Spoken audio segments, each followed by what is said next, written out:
오늘 결코 안녕하지 못한 기자회견을 하게 돼서 유감스럽게 생각합니다. 저는 인천시 부평구을 국회의원 박선원입니다. 저는 오늘 지난 2024년 12월 3일 윤석열 내란 당시 차마 입에 담기조차 어려운 범죄의 증거를 공개하고자 합니다. 12월 3일 윤석열, 김영현, 노상원 등의 일당은 불법 계엄을 통해서 정치적 반대 세력을 대거 체포, 구금, 고문하면서 약물을 이용해 거짓 진술을 받아내려 했다는 증거입니다. 이 문건에는 협상과 포섭 1단계, 2단계 신체적 고문, 3단계 정신적 고문, 4단계 자복 유도죄를 통한 무저항 상태로의 굴복으로 이어지는 단계별 자신들이 원하는 결과를 조작하는 계획입니다. 즉 계엄하에 정치인과 시민들을 신문, 고문하는 과정을 전제로 어떤 약물을 어떻게 사용할 것인지, 조사 과정에서 피조사자의 정신과 육체를 어떻게 파괴하고 무너뜨릴 것인지에 대한 구체적인 고문 계획입니다. 이것은 전두환 독재 시절에도 하지 않았던 잔혹한 범죄 행위의 구상이자 준비 실행 계획입니다. 내란 세력들은 정치인 체포와 구금과 함께 진술을 강요하기 위한 약물을 사용하려 했습니다. 먼저 이 문건에는 계엄하에 체포, 구금될 대상들을 상정하고 그들을 조사, 통제하기 위해 사용할 각종 약품 목록과 용도를 정리해 두었습니다. 자백 유도죄, 사용 방법, 지속적인 스트레스 유입과 고문을 반복해서 상대의 정신력을 극도로 저하시킨 후 약물을 투입해서 무저항 상태로 만들어 회유와 협박에 굴복하게 만드는 방법입니다. 다시 한번 반복하겠습니다. 자백 유도죄를 어떤 경우 무슨 용도로 사용하느냐? 지속적인 스트레스 유입 그리고 고문을 이미 반복해서 대상의 정신력을 극도로 저하시킨 후에 약물을 투입하여 무저항 상태로 만들어 회유나 협박에 굴복하도록 만드는 방법입니다. 여기에는 다음과 같은 약들이 등장합니다. 벤조디아제핀, 펜토탈 나트륨, 오펜탈 나트륨, 마취제, 주사제, 흡입 마취제, 프로포폴, 의식하에 진정 효과를 가진 전신 마취제, 주사제 및 흡입 마취제, 케타민, 환각 증상 유발 해리성 전신 마취제, 이렇게 되어 있습니다. 4가지의 대표적인 물질입니다. 약물입니다. 저항의 의지를 꺾기 위한 진정제, 수면제 계열, 통증과 의식을 조절하기 위한 마취 진통제 계열, 정신을 붕괴시키고 판단력을 흐리게 만들 수 있는 향정신성, 정신과 약물 계열입니다. 이 약물을 사용해서 피조사자가 저항을 하지 않고 기억을 흐릿하게 만들고 진술을 통제해서 육체와 정신을 동시에 무너뜨리고 자신들이 원하는 자백을 유도하는 방법입니다. 여러분, 국가는 국민의 생명과 안전을 지켜야 할 의무가 있습니다. 그런데 대통령부터 국방장관 김영현 그리고 각종 사령부 그리고 노상원 등 사람을 치료할 약을 가지고 사람을 부수고 죽이고 파멸시키는 계획을 준비했으며 계엄을 성공했으면 이들은 이것을 실행에 옮겼을 것입니다. 제가 제시한 이 문건은 정치인의 고문과 협박을 위한 구체적인 검토 문건이자 실행 계획입니다. 이 문건의 1페이지 이 문건 앞에 있는 1페이지 내용입니다. 윤석열과 그 일당은 지금도 계엄은 평화적 대국민 메시지, 그렇게 거짓말을 하고 있습니다. 국민을 계몽하기 위한 것이라고 거짓말하고 있습니다. 뻔뻔한 거짓말입니다. 그들이 검토했던 문건을 보면 약품의 종류가 구체적으로 분류되어 있고 약효와 용도, 목적별로 정리되어 있습니다. 이 모든 것은 계엄하에 체포된 정치인, 종교인, 언론인, 수많은 유튜버, 시민들, 법관들까지 고문과 협박 방법이 들어 있습니다. 이런 것을 검토하고 실행 준비를 했던 자들이 과연 대국민 계몽령이라고 할 수 있습니까? 정치인과 시민을 잡아 가두고 고문 협박해 내란 세력이 바라는 영구 독재 전체주의 국가를 만들려고 했던 것 아닙니까? 이 문건이 존재하는 사실만으로도 얼마나 이들이 체계적이고 조직적이며 종합적으로 고문을 통해서 전 국민을 말살시키고 저항 의지를 뿌리 뽑고 자신들이 원하는 영구 독재 정권, 친일 매국 정권, 국헌은 아예 없는 그러한 1984 정권을 만들려고 했다라는 것을 알 수가 있습니다. 문건의 앞으로 돌아가겠습니다. 첫 번째, 협상입니다. 상대의 욕구를 자극하고 구슬르고 객관적인 기준을 제시하고 설득해서 자신들이 원하는 방향으로 주요 정보를 얻고 진술을 받아내는 협상. 그 다음에는 고문입니다. 이들이 착안한 고문의 방법은 이집트, 시리아, 요르단, 사우디아라비아 등 아랍 국가에서 실제 고문으로 당했던 유형 등을 종합해서 정리, 속간해서 채택한 것입니다. 또한 CIA 테러 용의자 고문 실태 보고서 2014년 9월본을 참고했다 이렇게 되어 있습니다. 얼마나 철저히 준비했는지 아실 수 있을 것입니다. 신체적 고문은 가급적 신체의 흔적을 남기지 않고 공포심을 유발하는 방법으로 적혀 있습니다. 복면으로 눈을 가리고 나체 상태로 장시간 방치시켜서 체온을 저하시키고, 물고문, 찬물 뿌리기, 수건으로 얼굴 덮고 물 붓기, 이마에 한 방울 한 방울씩 장시간 떨어뜨려서 공포를 조장하는 것이죠. 벌레, 개를 이용한 공포심 유발하기, 힘든 자세로 장시간 유지시키며 수면 박탈, 장시간 공복, 굶게 한다는 거죠. 장시간 공복 유지하기, 좁은 공간에 가두기, 대리석 바닥 시멘트 독방에 좁은 공간에 가둔다.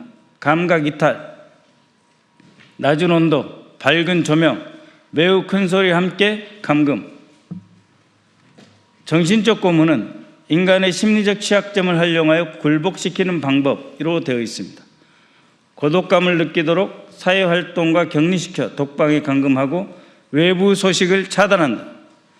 가족에 대한 위해, 협박하기, 평생 불구자로 만들거나 종신형을 선고할 것이라고 위협하기, 아파트, 자동차, 여권, 장학금 등 물질적 수단으로 회유하기, 사기를 꺾기 위해 인격적인 모욕, 가혹행위 및 욕설 퍼붓기. 그래서 자신의 운명이, 즉 고문당하는 사람들의 운명이 고문을 하는 자들의 손에 달려있다고 믿게끔 행동을 통제한다 라고 되어 있습니다. 그렇게 고문을 해도 통제가 되지 않으면 자백유도죄를 사용한다 라고 되어 있는 것입니다.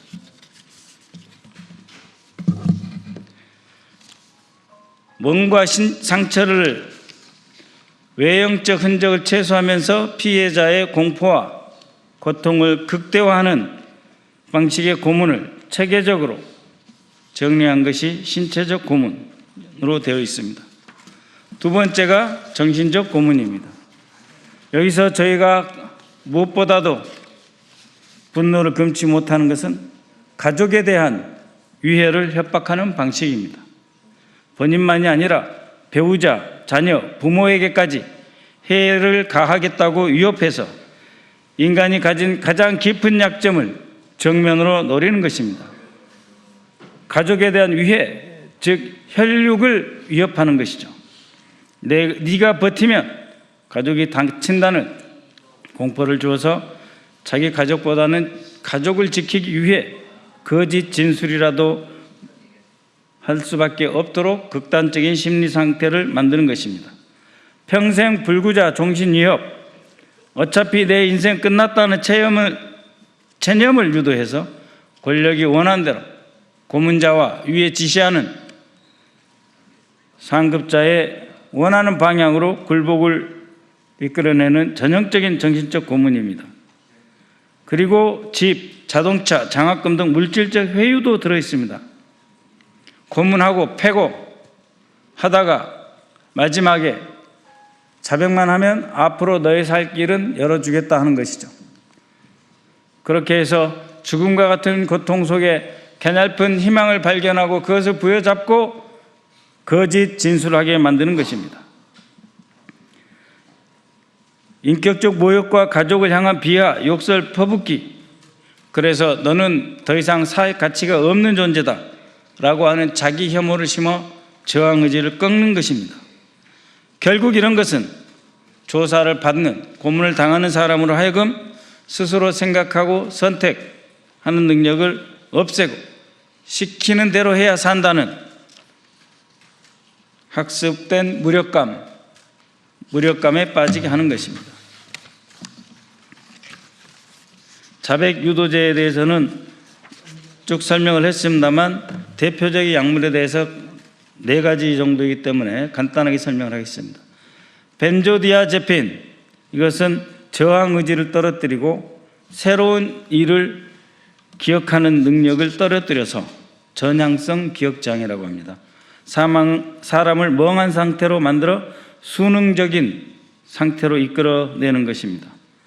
싫다, 아니다, 나는 변호사를 원한다, 이런 말조차, 기본적인 권리 주장조차 못하게 만들어버리는 것입니다. 자신이 어떤 협박과 강요들을 받았는지조차 느끼지 못하게 하는 약물입니다. 두 번째, 펜토탈 나트륨, 티오펜탈 나트륨이라고도 적혀져 있습니다. 이것은 일부 국가에서 사형 집행 약물로 사용하고 있을 만큼 호흡이 멎어 사망에 이를 수 있는 물질입니다. 신문에 쓰인다면 사망하기 직전 단계의 고통을 느끼며 정상적인 판단 능력을 잃은 상태에서 한 말을 자백이라고 받아내고 지문을 찍어서 이것을 언론에 대대적으로 공표하여 민주당을 비롯한 모든 민주 시민들을 공포와 무저항 상태로 끌어넣을 것입니다. 프로포폴, 의료 현장에서 가장 널리 쓰이는 정맥 마취제입니다.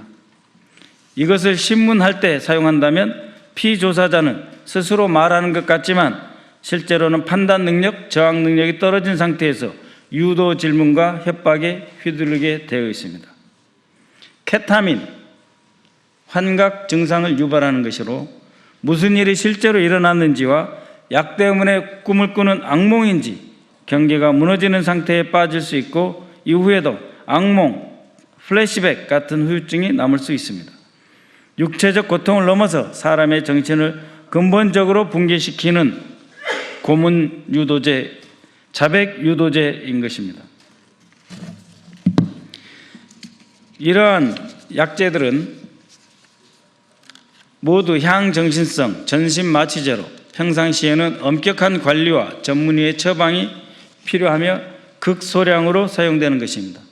이런 약제를 계엄 상황에서 신문과 피조사자를 통제하는 수단으로 쓰려고 했던 것입니다. 이것이 바로 군 내부의 문건에 버젓이 적혀 있습니다. 이 문건은 그 작성 과정에서 만에 하나 국군 의무사령부가 특정 부대의 요청을 받아서 정보를 제공했고 그 결과로 작성했다면 그것만으로도 의료 윤리와 국제 인권 규범에 대한 전면적인 도전입니다. 이미 해당 부대와 당사자들은 지금 얼마나 이 물량을 확보하고 있는지 정보까지 확보했던 상태입니다. 그러면 이 보고서는 어떻게 작성되었겠습니까? 윤석열, 노상원, 김영현과 그 일당이 이 실행을 위해서 작성을 했습니다. 누군가의 지시가 있었던 것입니다. 혼자 계엄을 앞두고 비상계엄 준비를 하는데 혼자 궁금해서 작성한 문건은 절대 아닙니다. 이제 특검을 비롯한 수사당국은 누가 이 보고서를 작성토록 지시했고 실제로 어떻게 보고를 받았고 어떤 결정을 내렸는지 수사를 해야 합니다. 보고서의 존재 자체, 작성했다는 것 자체가 이미 그 위에 존재하는 상부 지휘선과의 공모, 합작이 있다고 하는 강력한 단서이기 때문입니다. 한 제보에 의하면 이 보고서를 작성한 지휘관은 모처에 갔다 왔고 그 모처에 갔다 와서 이 계획에 더해져서 노상원은 두건을 씌운다든지 훨씬 직접적인 고문으로 야구방망이, 니퍼, 작두를 준비시켰던 것입니다. 노상원은 특히 노태학 중앙선거관리위원장은 야구방망이로 직접 처리하겠다라고 하는 것입니다. 여기에 더하여 협상과 고문, 신체적 고문에 훨씬 무자비한 고문이 노상원의 계획에서 추가된 것입니다.